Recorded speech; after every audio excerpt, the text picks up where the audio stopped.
Wednesday, Circle of 12. I'm Lee Carroll. And I'm Monica Morani. Happy Wednesday, August 9. Well, we're here every Wednesday with special guests, questions and answers, discussions, weird stuff, and meditations and channeling. So last week we began with an affirmation for the month of August, which involved benevolent expectations. And just like we've done before, we're going to say the affirmation 3 times, and you are invited to participate with us. Are you ready? Here we go, and let's suspend time for just a moment. Relax your body, soften your breathing. Focus on nice, slow breaths moving in and out of your abdomen and your chest. Dear Spirit, show me what I need to know. Make it clear so that I understand. Guide me to be in the right place at the right time. Right now, in this moment, I send benevolent energy into my future. I expect good things.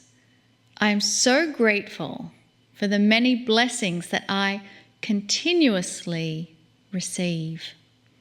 I share my abundance of happiness and joy with others. My life is filled with miracles. Dear Spirit, show me what I need to know. Make it clear so that I understand. Guide me to be in the right place at the right time. Right now, in this moment, I send benevolent energy to my future. I expect good things. I'm so grateful for the many blessings that I continuously receive. I share my abundance of happiness and joy with others. My life is filled with miracles. Dear Spirit, show me what I need to know. Make it clear so that I understand. Guide me to be in the right place at the right time. Right now, in this moment, I send benevolent energy into my future.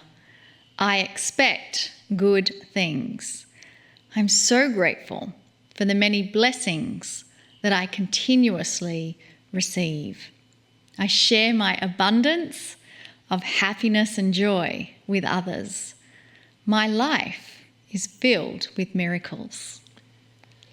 I still love this whole new idea that we've had of starting with these affirmations. It's been, I think, a couple of months now that we've done it. And I personally feel it's a wonderful way to begin the evening. I hope you all agree. And again, we're going to say these specific affirmations for the next episodes for this entire month. But right now, what we'd like to do is share some of the questions that have been submitted in the membership portal. Here is the first question. It comes from Akila, and Akila is in Melbourne, Australia. Here's the question. How do I know if my body is responding to my request to activate my DNA to 100%? What are the signs? Akila, that's a great question. It's the kind of practical question that I like.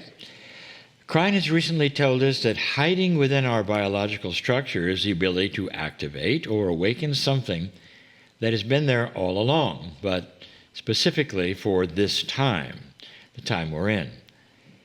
I've always thought of it as kind of a time capsule within our own DNA, waking up at the right time. And the right time is right now, actually. The purpose is to allow old souls and light workers on this planet resources that we need to create a new and more benevolent humanity.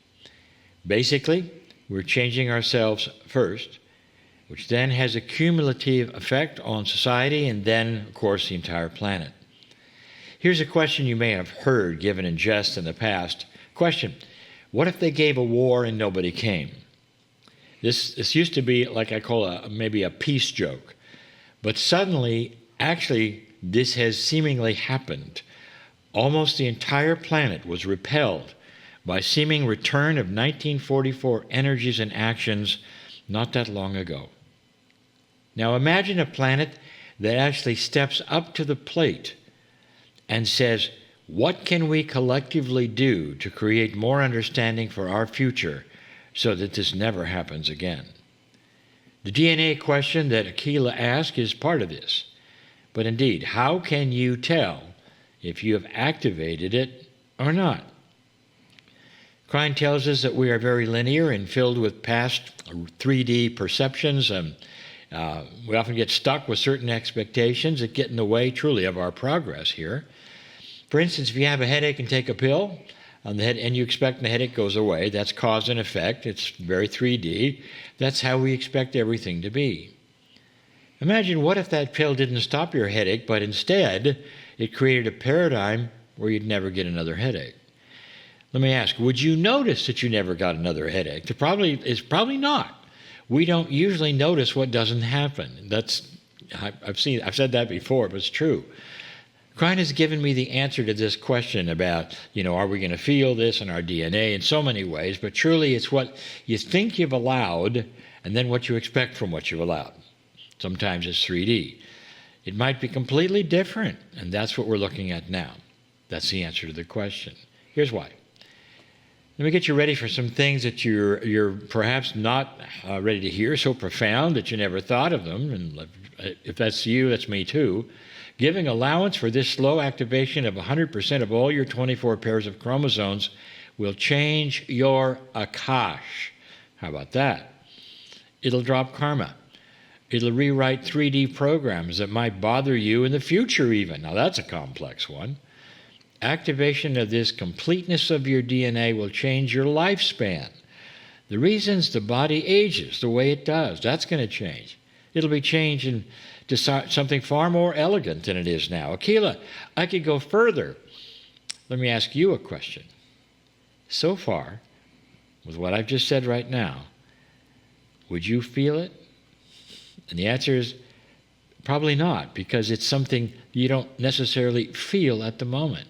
It's way more profound than feeling better. It's going to change your very core, and that's not anything you're going to be aware of right now. But even with that statement of not being aware of it right now, there's some old souls like you who are feeling something, I would say, very telling.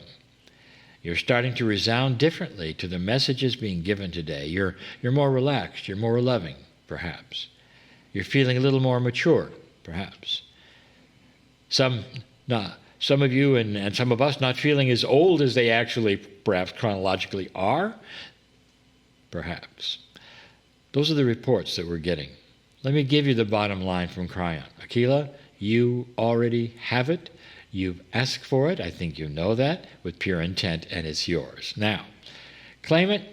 Don't look for 3D reaction perceptions. After all, the activation itself is the integration of multidimensional things into your 3D chemistry. That's new, kind of elusive, but very powerful. So I'd like to do another question, and it comes from Maria. Maria is in Portugal and is asking, do our family members who have returned home on the other side of the veil benefit from our prayers or masses that we give for them? All right, Maria, I think I know where this is coming from, this question. So I'll give you a surprise. Is there benefit? Do they benefit? The answer is a resounding no. They don't benefit because there's nothing wrong with them on the other side. They don't even need our prayers. In fact, it may even go the other way around. They're not in any trouble. They've returned to the source of love. We benefit because their loving consciousness wants to connect with us. So when we give them prayers and masses and all that, the benefit comes to us. You see, they're still here with us as well. Over history, much of our culture on the planet supports the idea that there's strife on the other side of the veil, with our loved ones being somehow stuck or being tortured because of their actions on this planet, on Earth, while they were here. Kryon has asked us over and over, 33 years I've been doing this question, would a benevolent, loving God create a system of horror and punishment? You be the answer. You give the answer. We read in Scripture, made in his image. And Kryon has said, that's correct. The image is love. We are made with love. We are love. We carry this in our souls while we're here, while we're not here. We've been given this very poor information about what happens on the other side of the veil for centuries. God is love, not punishment. God is magnificent and has created us the same. Magnificent. In the very old energy of the past, humans have created God to match the perceptions of a very dysfunctional parent, a father who's angry, vengeful, judgment. And humanity has gone along with this. I did. For a long time, since it's the only model we have. All those years ago, Kryon came in to tell us that God was bigger than we were ever told, and to ask humans to use spiritual common sense. You're not born dirty. You're born magnificent. And the ones who you loved and lost, who were there and now gone to be on the other side, they're very okay. But their love is also here with us in many ways. We're still together in many ways. Let's change our prayers. Ask them for continued love for your family. Connect with them and ask them to fill you with peace and joy. Kryon tells us their consciousness is still here with us now. That changes everything, doesn't it? That's a beautiful answer, Lee, and it's so wonderful to think that our loved ones, our soul family, are still connecting with us every moment of our lives. And I guess that's the invitation, is to enhance that connection, to deepen that love that exists for us. And a good way, I think, Maria, is to begin having conversations with your loved ones instead of just a prayer or a mass for them. And perhaps you'll start hearing the conversations coming back to you in a loving response that they are still there with you. I'd like to take one more question. It comes from Donna, and Donna is in Virginia in the US, and is asking, in requesting prayer support, are we supposed to just enter a person's name, or do we enter their name and a specific request? Hi, Donna. I know this is a question about how you're posturing things in the portal for requests and miracle moments and all that. Prayer requests, as well as, and I'll just tell you the truth. It's something that happens to me. I'm going to give you a funny answer, and then Monica's going to be a real one. Is that all right? When I peruse the prayer requests, I try to remember all the names and situations because they are often very specific. But later, when I'm laying in bed trying to remember and wishing to send love energy, I don't have a clue who they are because I've forgotten them all. This is what happens. So I know that Spirit knows and remembers all of them, and I don't have to. So I sometimes smile at my forgetfulness and I say, Dear Spirit, I send loving energy to you-know-who for you-know-what. I'm positive that the energy goes exactly where it's supposed to go. Oh, brilliantly. I know you think that that's meant to be a funny answer, but there's actually some truth behind it, because the miracle moments, the prayer request, I think it's important you do submit a person's name, or if it's your name, submit your name.